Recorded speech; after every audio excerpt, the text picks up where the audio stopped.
Assalamualaikum warahmatullahi wabarakatuh. Perkenalkan nama saya Nabila Khairunisa dari kelas akuntansi BB dengan NIM 2150 2020 1111110002. Dan di sini saya akan menjelaskan mengenai konsep dasar biaya atau cost basic concept. Nah, pertama kita akan mereview pengertian dari akuntansi biaya. Nah, akuntansi biaya itu merupakan suatu proses pencatatan, penggolongan, peringkasan, dan penyajian biaya pembuatan serta penjualan produk atau jasa dengan cara tertentu. Jadi setelah dilakukan perhitungan akuntansi biaya, manajer ini akan melakukan penafsiran yang nantinya digunakan sebagai target dalam perusahaannya. Nah, dari tafsiran tersebut nanti juga akan digunakan sebagai cara bagi perusahaan untuk mencapai tujuan yang sudah ditetapkan di awal. Nah, tujuan dari akuntansi biaya ini ada tiga. Yang pertama itu sebagai penentuan harga pokok. Nah, ketika suatu perusahaan ini menghasilkan produk, maka perusahaan ini akan wajib melakukan perhitungan akuntansi biaya, sehingga mereka bisa menentukan harga pokok produk yang akan mereka jualkan di pasar yang mereka tuju. Yang kedua itu ialah pengendalian biaya, di mana ketika suatu akuntansi biaya sudah dilakukan perhitungan, maka biaya yang dikeluarkan itu tidak akan melenceng dari apa yang telah diperhitungkan oleh perusahaan. Yang ketiga itu ialah pengambilan keputusan khusus. Nah, tadi kan sudah dijelaskan bahwa akuntansi biaya ini nantinya akan ditafsirkan oleh manajer. Nah, dari tafsiran tersebut, manajer ini akan mengambil keputusan yang digunakan untuk strategi bagaimana perusahaan bersaing dengan perusahaan lainnya. Nah, masuk dalam konsep dasar biaya yang paling dalam, kita harus mengetahui terlebih dahulu apa sih biaya itu. Biaya ini merupakan suatu nilai tukar, pengeluaran, atau pengorbanan yang dilakukan untuk menjamin perolehan manfaat. Nah, jadi biaya itu tidak hanya sekedar biaya pengeluaran, namun juga ada biaya pemasukan. Nah, biaya sendiri terbagi menjadi beberapa macam. Ada tiga yang ia ambil. Yang pertama itu ada cost pool. Nah, cost pool ini berperan sebagai wadah. Jadi setiap departemen itu menggunakan cost pool ini untuk kepentingan yang berbeda-beda. Contohnya itu kita ambil departemen produksi. Nah, cost pool yang ada dalam departemen produksi itu adalah biaya bahan baku dan juga biaya tenaga kerja. Nah, yang kedua itu ialah cost driver. Nah, cost driver ini merupakan faktor-faktor yang mempengaruhi perubahan biaya. Nah, cost driver ini akan memberikan pengaruh biaya yang dikeluarkan perusahaan itu apakah lebih tinggi ataupun bahkan lebih rendah. Nah, faktor dari contoh faktor cost driver itu sendiri ialah, jumlah jam mesin.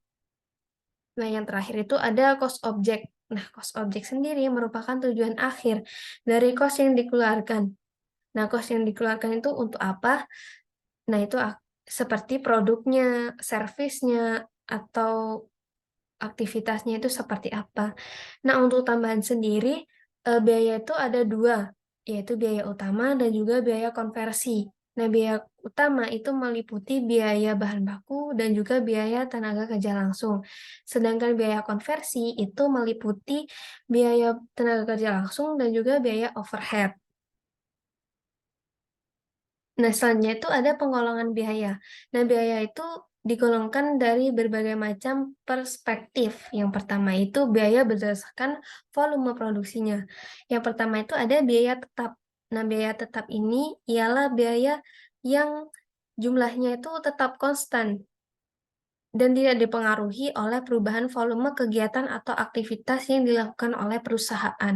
Nah, contohnya itu adalah biaya sewa gedung. Nah, biaya sewa gedung ini kan misalnya saja perusahaan dilakukan libur pada hari Minggu. Nah, libur hari Minggu ini akan tetap dilakukan pembayaran sewa gedung oleh perusahaan.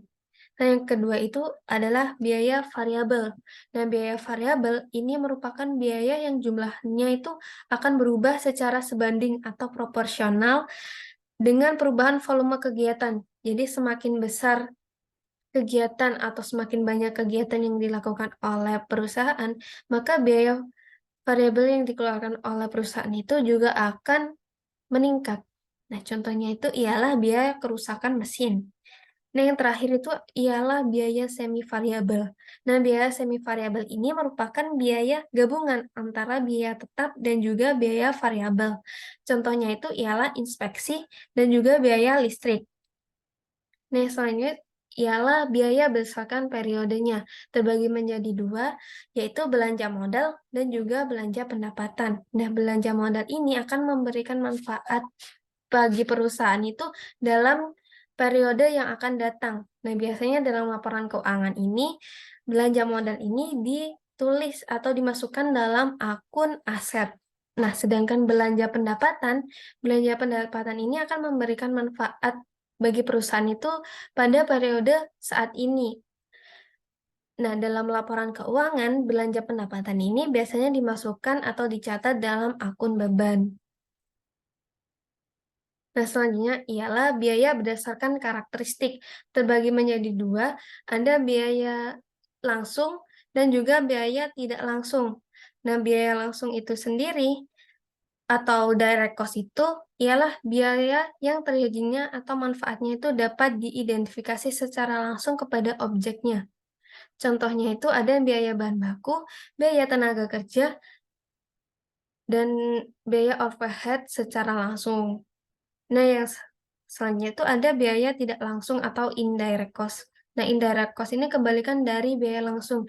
Jadi itu tidak dapat langsung diidentifikasi kepada objeknya.